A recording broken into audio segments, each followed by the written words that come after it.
Os mistérios da vida humana. Milhares de mistérios envolvem o corpo humano. O que faz os músculos crescerem? De onde vem o suor? O que provoca os arrepios? Como os alimentos são digeridos? Este livro fornece respostas a estas e muitas outras perguntas acerca do corpo humano e como ele funciona. Porém, para os cientistas que estudam o corpo humano, cada resposta gera dúzias de novas questões. Uma das áreas mais intrigantes é explorada nesse capítulo, sobre a reprodução e desenvolvimento. No ser humano, essa complexa coleção de cérebro e ossos, sangue e órgãos, pensamentos, sentimentos, conhecimentos, começa com uma só célula e depois de fecundada, a célula que passa a ser chamada zigoto se divide e se desenvolve em grupos de células que virão a ser partes constituintes do novo bebê. Este processo de crescimento e desenvolvimento dura cerca de 266 dias. 266 dias a partir da fecundação. Nesse período, o feto atinge o peso médio de 3,2 kg, 2 milhões de vezes maior do que o ovo fecundado a princípio. O controle desse processo e a definição do novo ser, desde o formato das unhas até a sua aptidão musical, são comandados por uma cadeia química em espiral conhecida como ácido desoxirribonucleico, ou ADN, ou DNA, como a gente conhece. A maneira pela qual o ADN constrói genes e cromossomos é o funcionamento dessas minúsculas estruturas no interior de cada célula, e talvez o maior mistério do corpo humano. Do que é feito o corpo humano? O corpo humano é construído com pequenas unidades chamadas células, cada um com cerca de 0,00254 centímetros. 0,00254 centímetros de largura. Em um adulto existem mais ou menos 75 trilhões de células. Se fosse possível colocá-las em fila, elas se estenderiam por 1,889 milhão de quilômetros. As células se agrupam e formam tecidos, que podem ser de 4 tipos: epiteliais, conjuntivos, nervosos e os musculares. Uma massa de tecidos com forma e função específica chama-se órgão, como coração, rins, etc. E os órgãos que trabalham em conjunto para cumprir determinadas funções formam um sistema, como o sistema digestivo ou o sistema nervoso. Todas as células se reproduzem mais ou menos da mesma forma, por divisão celular. A mitose é o tipo mais comum de divisão celular. Na sequência ilustrada aqui, a célula original, ou célula-mãe, se divide em 2 células filhas. Nesse processo são produzidas réplicas exatas da célula original. Embora variem em forma e tamanho, de acordo com o tecido a que pertencem, as células sempre têm algo em comum. Por exemplo, no interior da membrana de quase todas as células há um núcleo envolvido por citoplasma. O conjunto de núcleo e citoplasma forma o protoplasma. O que é o ADN e o que ele faz? Bom, o ácido desoxirribonucleico, ou ADN, uma molécula longa e retorcida, chega a dar 2 metros de altura quase. Existem na cromatina. A cromatina está no núcleo que está na célula, em cada célula, né? E de todas as células. É considerado como planta mestra do corpo. Um arquivo químico com estrutura óssea, do couro, do cabelo, química corporal e todas as outras características hereditárias. Quando as células se dividem e se multiplicam, o ácido desoxirribonucleico garante que as novas células sejam cópias exatas, transmitindo com precisão as informações hereditárias. O ADN, o DNA, possui 4 tipos de componentes químicos que distribuem em cada escada em espiral, chamada hélice dupla. A adenina, a timina, sempre se combinam para formar um dos degraus, e os outros 2 componentes, citosina, guanina, também sempre se combinam para formar outro degrau. Como principia a vida humana? Jornada de 9 meses que culmina no nascimento de um bebê começa quando célula espermática de um homem fecunda a célula ovo ou óvulo de uma mulher. A célula recém-fertilizada, que combina seus 23 cromossomos com os do espermatozoide, compondo uma série completa de 46. Então, 23 cromossomos no óvulo e 23 cromossomos na cabeça do espermatozoide vai dar 46. Uma soma completa de 46 cromossomos. Parte da mulher, 23, parte do homem. Começa a dividir-se e reproduzir-se em 24 horas após a fecundação. Foi fecundado, ele começa a se reproduzir após 24 horas da fecundação. Quando o ovo chega ao útero materno, ele já se subdividiu 4 ou 5 vezes e parece uma bola cheia de líquido. Ele se implanta na parede do útero, onde absorve os nutrientes da mãe. Nas 3 semanas seguintes, começa a se desenvolver os diversos óvulos. Sob direção da planta básica do ácido desoxirribonucleico, as células continuam a se dividir rapidamente até chegar a partir de uma única célula inicial a mais de 6 trilhões de células de um recém-nascido. Veja, 6 trilhões de células em um recém-nascido. O feto vive os 9 meses de gestação dentro de uma bolsa cheia de líquido, saco amniótico. 1 em 300 milhões. Os espermatozoides produzidos nos testículos viajam pelos dutos espermáticos, se misturam aos fluidos da vesícula seminal e da próstata, transformando-se em esperma ou sêmen. No ato sexual, o sêmen é injetado do pênis através da uretra, liberando cerca de 300 milhões de espermatozoides, mas apenas um óvulo fertilizará. A saída do óvulo são produzidos nos ovários a intervalos médios de 28 dias.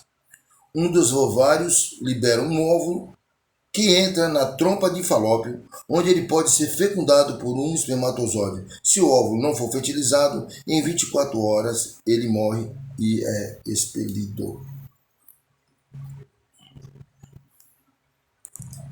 Como nascem o espermatozoide e o óvulo? O óvulo é feito a partir de células chamadas ócitos nos ovários. E o espermatozoide se origina das células do testículo denominadas espermatócitos. São diferentes de todas as outras células do corpo. As demais se reproduzem pelo processo de mitose. As células reprodutivas, como são chamadas, o espermatozoide e o óvulo, se dividem por meio de meiose. Já fala meiose. A meiose, cada célula-mãe reprodutiva se divide 2 vezes e origina 4 células filhas. Cada uma das filhas contém apenas 23 cromossomos, ou seja, metade do número existente de outras células humanas. É por isso que quando o espermatozoide e um óvulo se juntam, o ovo resultante fica com 46 cromossomos.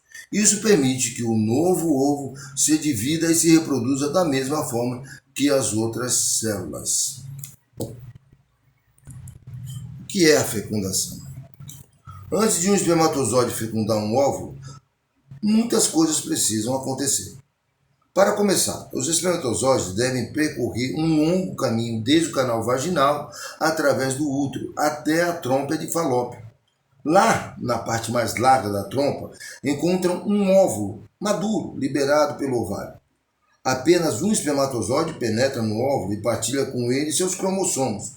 O óvulo agora fertilizado passa a se chamar zigoto e continua a se desenvolver, transformando-se em uma bola multicelular chamada blastocito, que finalmente irá se implantar na parede do útero. Como o bebê cresce no útero?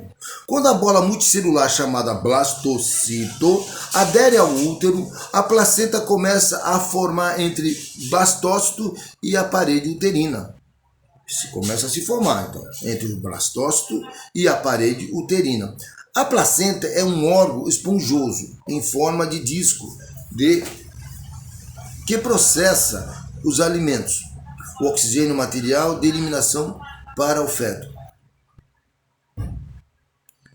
2 semanas após a fertilização, o blastocito se transforma em embrião. Em 30 dias os braços começam a se formar e em 50 dias mais ou menos surgem os dedos. Depois de desenvolver-se as pernas e os pés, por volta de 9ª semana é possível identificar o sexo e então o embrião passa a ser considerado um feto. Como o feto se alimenta? O feto recebe do sangue materno todos os nutrientes e oxigênio que necessita, mas ele fabrica seu próprio sangue, que passa para a placenta pelo cordão umbilical. O sangue fetal e o materno jamais se misturam. O fundo da placenta se prende à parede do útero. Vasos sanguíneos que se projetam da placenta para o tecido uterino formam as chamadas vilosidades coriônicas. Nos espaços entre elas ficam os vasos sanguíneos maternos. A mãe e o feto trocam nutrientes, gases, resíduos através do tênue tecido que é o trofoblasto. Nutrientes vindos da mãe filtram-se pelo trofoblasto para o sangue. O feto e os resíduos vão para o sangue do feto para a mãe. A respeito do trofoblasto, é bom salientar, é uma barreira fina, mas muito eficiente, que separa o sangue do feto e da mãe. Nutrientes como oxigênios e anticorpos atravessam a barreira e suprem o feto. Os resíduos fazem o caminho inverso, indo embora. Substância nociva do sangue da mãe. As bactérias, por exemplo, que são barradas, mas as grávidas precisam tomar cuidado com várias drogas. Então as bactérias, elas são eliminadas, não servem para o bebê, são barradas. Agora, o que a gente salienta aqui, que a gente adverte, que as mães devem tomar cuidado porque por várias drogas e substâncias químicas, como a nicotina e o álcool. Então, uma mãe que bebe, uma mãe que fuma direto e outras drogas que se tem por aí, podem sim atravessar essa membrana, que é o trofoblasto, e prejudicar o feto. Então, cuidado. Uma pergunta que não quer calar. Por que às vezes nascem gêmeos? Bom, os gêmeos, irmãos nascidos ao mesmo tempo, podem ser ou não idênticos. Os idênticos nascem da fecundação de um só óvulo, que se divide em um estágio inicial e o seu desenvolvimento, embora se formem em embriões separados, os códigos genéticos são iguais. Podem nascer gêmeos fraternos ou não idênticos, quando os 2 óvulos são liberados ao mesmo tempo e fecundados por 2 espermatozoides, como seus códigos genéticos provêm de distintas combinações de ADN, o ácido desoxirribonucleico, DNA. Ele se parece tanto quanto qualquer outro par de irmãos.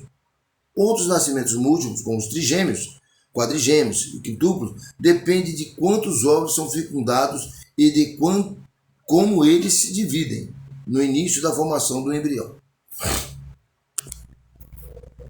Como o cérebro se desenvolve? O cérebro, que controla as funções mais complexas do corpo humano, é um dos primeiros órgãos a se desenvolver antes do nascimento.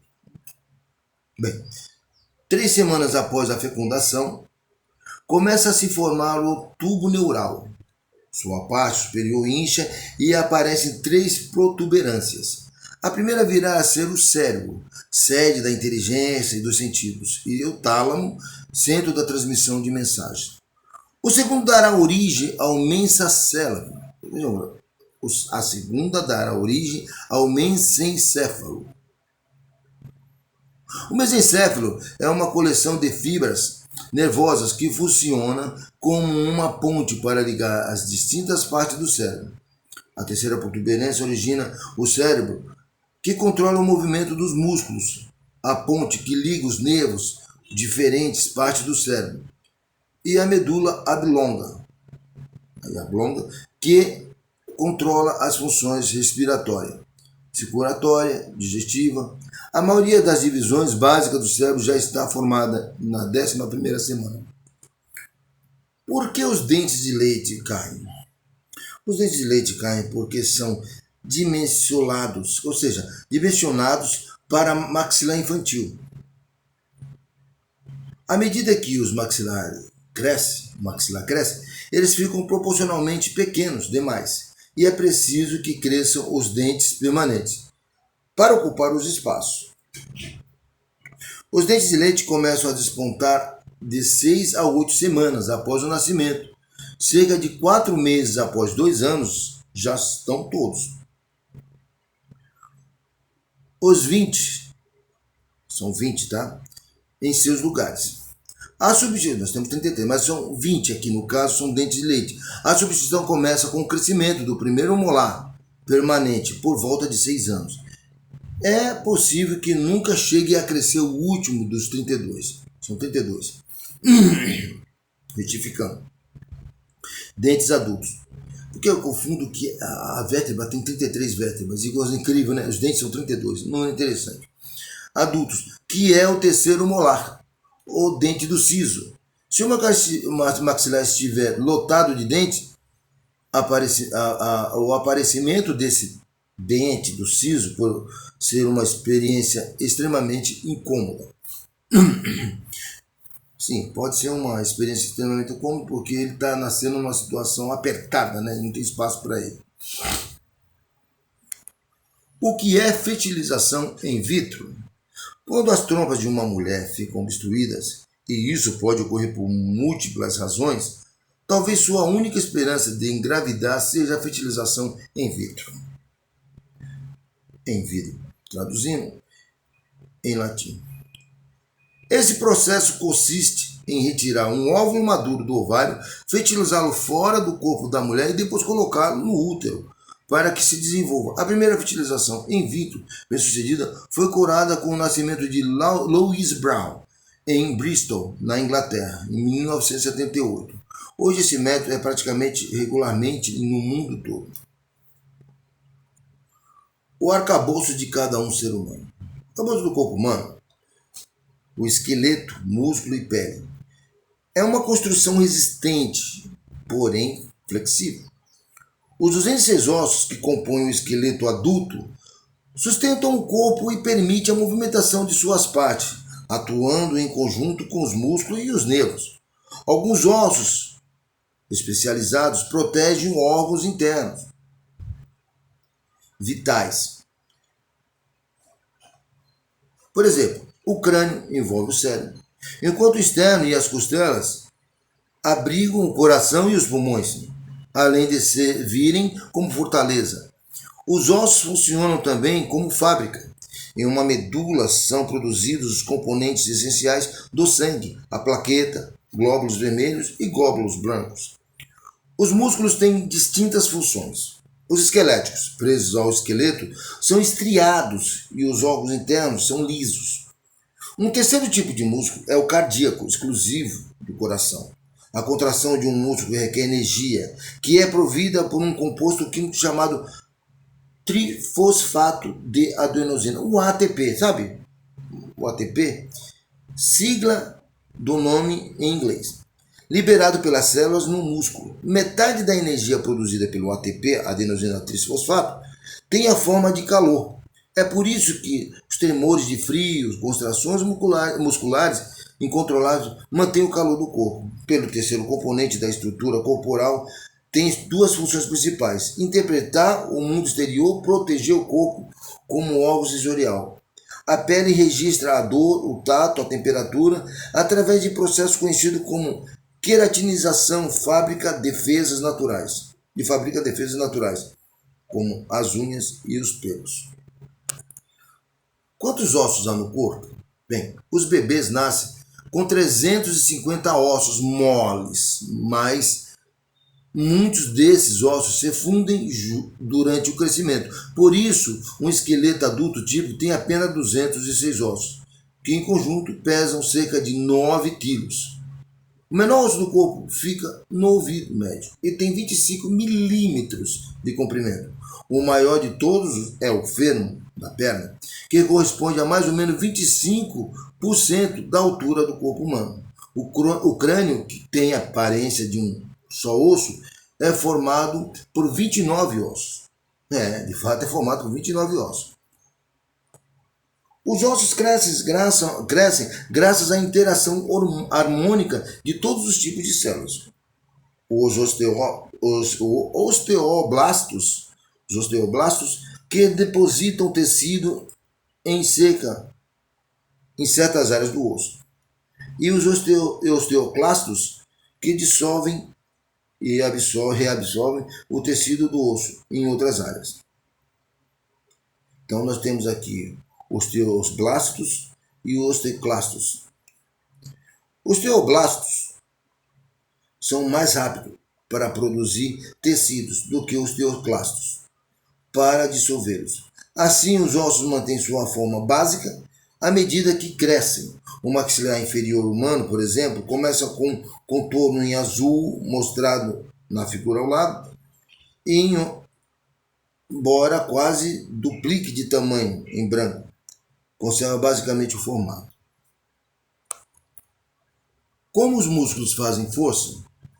Para fazer força, os músculos se contraem, ficam mais curtos. As contrações voluntárias de vários músculos esqueléticos, assim chamado por terem as extremidades ligadas aos esqueletos, mantém um corpo ereto, permite que ele exerça a função e que se mova. As contrações dependem de energia. Os nutrientes contidos nos alimentos suprem essa energia, que é armazenada nos compostos químicos especial.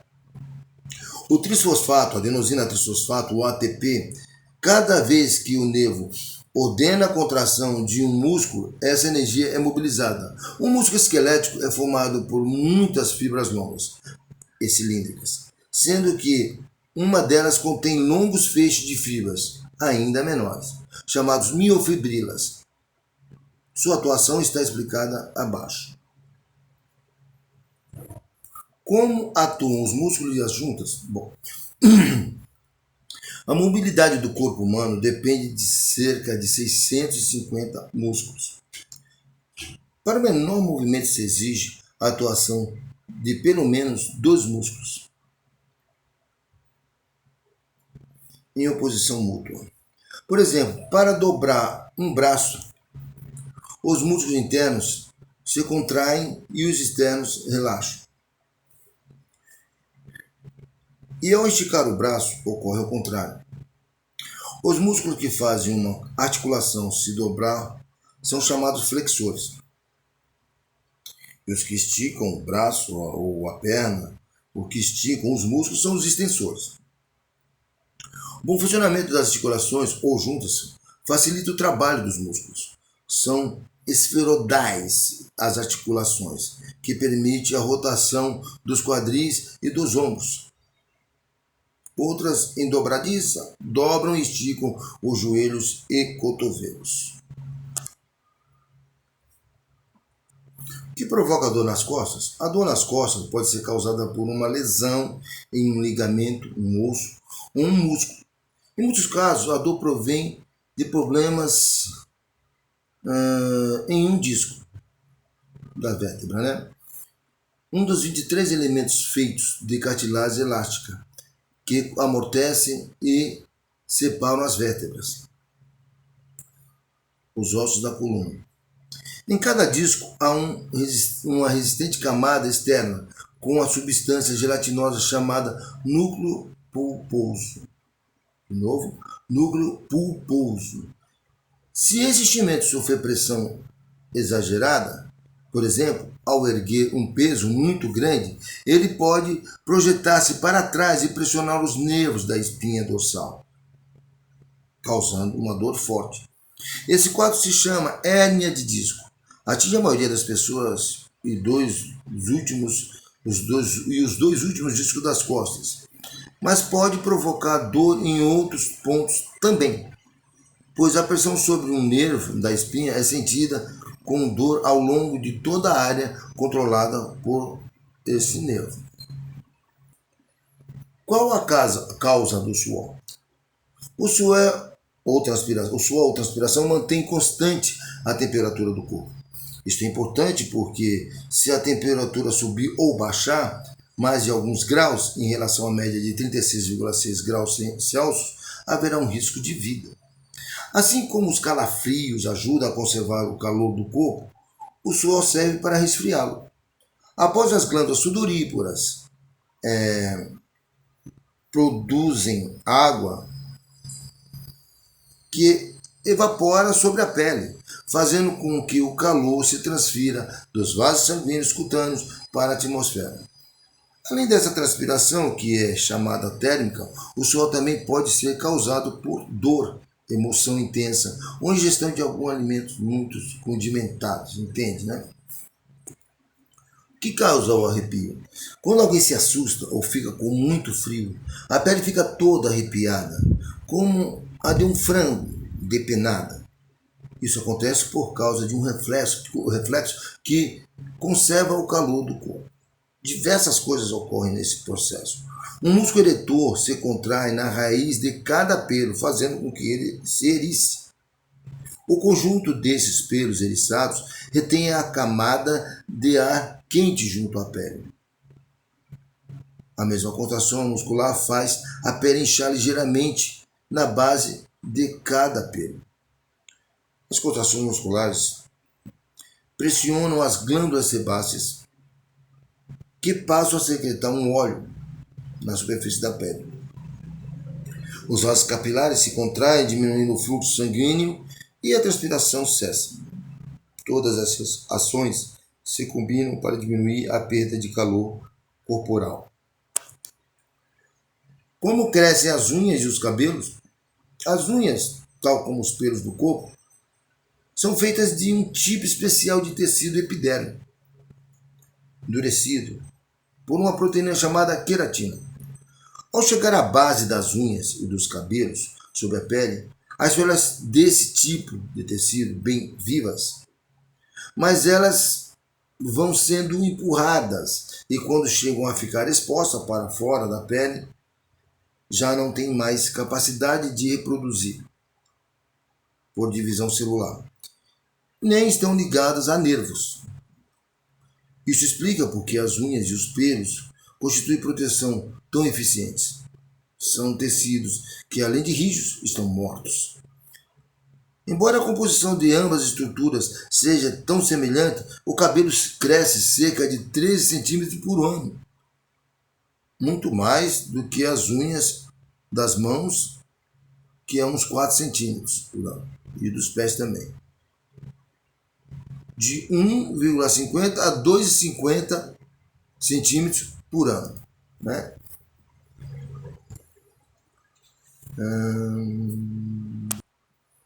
Como é que um corte cicatriza? O corpo humano é uma máquina extraordinária. Eu não concordo com a palavra máquina. O corpo humano é a obra suprema de Deus. É a criação de Deus. É difícil esses cientistas, essas pessoas que escrevem livros, elas falam coisas incríveis do corpo humano, que é incrível o corpo humano, mas passa ele a ser máquina, dando a ideia de que é uma máquina. Não é uma máquina. Foi obra da mão de Deus. E Deus fez o homem do pó da terra, nas mãos, soprou em seus narizes. Não viu 8 bilhões de anos para ser formado. E sempre, em todos os documentários, eu tenho o mesmo problema de aceitar essa frase. É uma máquina. É um milagre da evolução. Milagre é uma coisa que não se pode explicar. Uma coisa que evolui, uma coisa que está sendo produzida e na ciência se pode explicar, sim. Por que o cloro reage a tal coisa quando você joga? Então você tem uma explicação. Então não é milagre. Então o milagre da evolução é uma mistura de uma frase de um sentido com o outro. Então, para acabar com isso, eu já vou liberar o meu desejo. Eu sou cristão até quando não quero, eu sou evangélico até quando eu não quero, eu sou Jesus Cristo até quando eu estou pecando, eu sou Jesus Cristo quando não peco, e eu sempre estou pecando. Jesus está na minha vida 24 horas por dia, Ele é tudo, Ele é a razão de eu estar fazendo esse estudo. E por isso que eu não consigo falar uma máquina humana. O ser humano é obra de Deus. Aliás, o ápice da sua obra. Pode olhar em Gênesis. Tá? Então vamos lá, o corpo humano, que é a criação extraordinária de Deus, melhorou. Se dispõe de um recurso não é só para proteger-se, como também para curar-se após o machucado. Quando a pele sofre um corte, olha, é coisa de Deus. Quando a pele sofre um corte tão fundo que alcança a derme, a camada abaixo da epiderme, da pele, né? Derme, epiderme e hipoderme. Então ele alcança a derme, atravessando a derme, ele alcança a derme. Rompe-se em vasos sanguíneos. Já começou, tem vaso sanguíneo, né? Atravessou. Rapidamente produz longas fibras que se entrelaçam como se fosse uma malha, né? O coágulo interrompido do sangramento, enquanto isso, os glóbulos brancos se deslocam para o local, atacando os germes e removendo as células danificadas. As células da base da epiderme e da derme vão se dividindo para reconstruir a área prejudicada com um tecido novo e curar o corte. Isso não é uma máquina que foi feita há 8 milhões de anos, 8 bilhões, 8 trilhões. Isso é a obra de Deus. Né? Vamos pensar assim. E vamos aceitar isso. Porque a ideia de colocar aqui é para fazer com que as pessoas esqueçam que o Criador de tudo, das galáxias, de todo o universo, da Andrômeda, a Via Láctea e todas as outras galáxias que a gente não conhece, de todos os planetas, é Deus. Né? Enfim, aí está aí a resposta, como é que um corte cicatriza. Porque Deus fez com que a gente se cicatrizasse, o corpo tivesse uma autodefesa independente do nosso desejo. Você não manda nada. O que está mandando é o corpo, e o corpo vai curar você mesmo de acordo com a sua estrutura. Enfim, é isso aí.